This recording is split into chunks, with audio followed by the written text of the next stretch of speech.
Well, we're here with George Khalaf again to talk about election season. We are weeks away.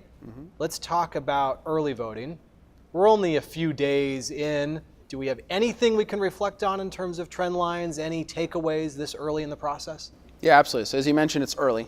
We're a little bit more than a week into early voting. But as it sits currently, Republicans are on pace comparative to same day in 2014 to exceed where they were in 2014 and are well above 2016. We're actually same day Democrats had a slight advantage. And so right now there's not signs of any level of blue wave, trickle, splash of any sort. Now, did I hear you right that Republican turn-in so far in these early days is ahead of even a presidential year? It's ahead of a presidential year, and more important than that, it's ahead of a midterm year. And so even just to compare, not just for Republicans, but turnout, right now we have more ballots as it sits in Maricopa County than we did in 2016. I mean, that is not a usual feat. Now, Pima's way under, but Maricopa right now is it's performing very well. And if it continues to perform well, that's obviously a very good sign for Republicans. Is Arizona now mostly an early voting, vote by mail state, or is it a mix of folks who go to the polls and who vote by mail? It's a little bit of a mix, but honestly, it's mostly early voting. So we expect in our suburban areas, and so Pima and Maricopa, we expect about 75% of the vote to come early. As a caveat to that, though, about 25% of that 75% is early that gets walked in day of. So we don't know when in the process they fill it out, but only 25% vote day of, 20 to 25%. Now in rural Arizona, though, I will say, still about 50, 60% of the vote shows up on election day. So you go up to Apache, you go up to Navajo, there's still a large percentage of people that do vote day of, much less than Maricopa. And there's some voters who will physically walk their ballot into the polling place as well. Yeah, absolutely. And it's a good chunk of people. And again, we have very little data on those folks.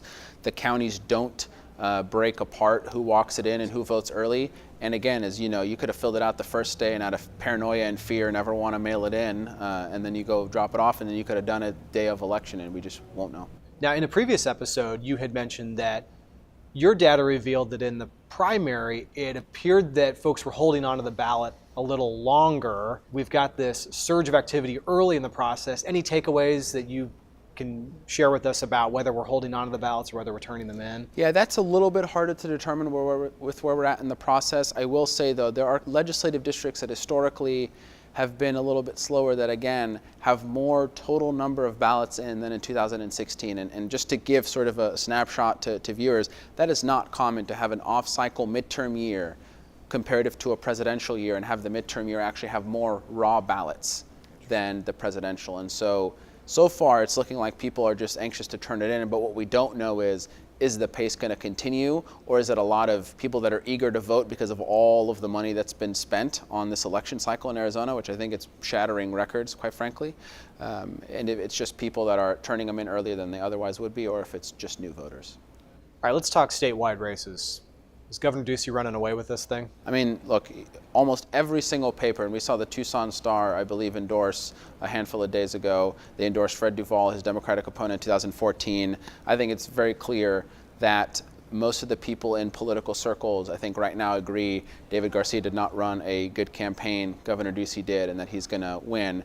Now I think the big question is, all right, what happens to all the other statewide? Is there enough coattails in politics, right, to pick up everyone else to ensure that they win? And specifically, what happens with the one federal race, right? Because again, as I've said since day one, I think the federal race in the Kirsten Sinema versus Martha McSally U.S. Senate race, it just has a little bit of a different dynamic and feel than our statewide races. And I think that one's going to be really the one to watch as it comes down to the wire. But there's been a lot of numbers out that show governors doing well, and even someone like A.G. Brnovich, Steve Gaynor, the newcomer running for Secretary of State, are also doing well. All right, well, let's talk about this new wrinkle then, which is the campaign supporting Prop 127, the energy mandate.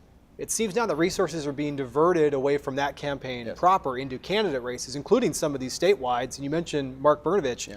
He's got a lot of dollars headed in against him. Absolutely. $3.4 million being spent against him.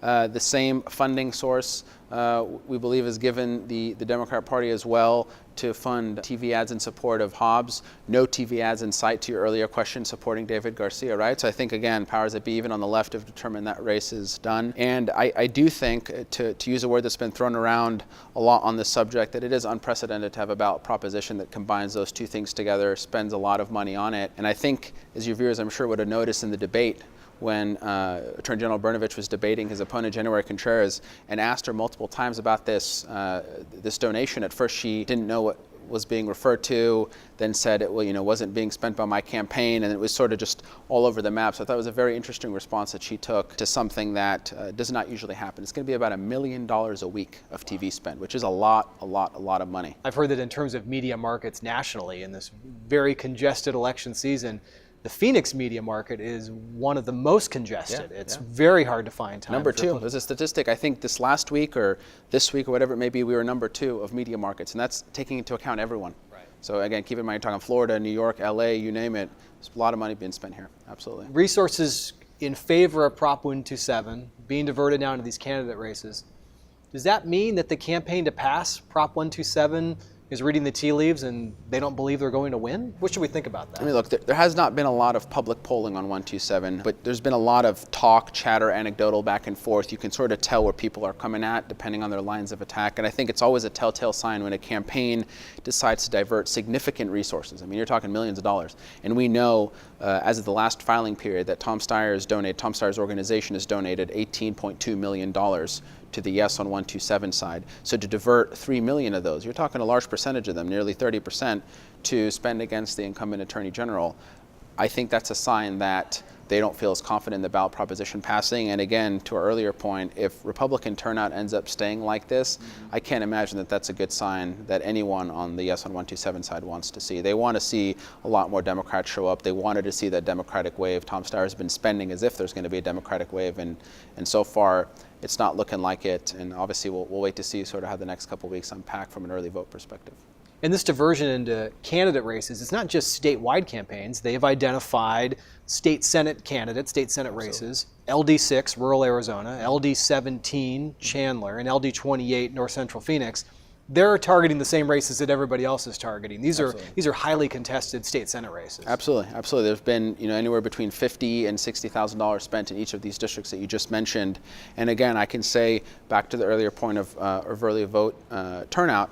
So far, we're looking to focus specifically on 17 and 28 because we've got pretty good data up at this point for Maricopa County. LD17 is nearly double where it was this time 2016 and still above the 2014 midterm. And again, if you're Steve Weichert and you're running against J.D. Mesnard, or if you're Christine March in LD28 running against Republican Kay Brophy-McGee, LD28 as well, Republicans doing much better from a raw ballot perspective. They don't want to see those numbers. I don't think with the momentum right now that we're seeing Governor Ducey have and the rest of the statewides have, and just the overall atmosphere in Arizona, which is different than it was 2 months ago, I will say. I was much more pessimistic 2 months ago than I think I was today. I think the notion that a lot of Republicans are crossing over is tough, and so they really need turnout to be critical. And that's why everyone is watching the turnout numbers like a hawk. George Khalaf with Data Orbital, thanks again for this update. Thank you for having me.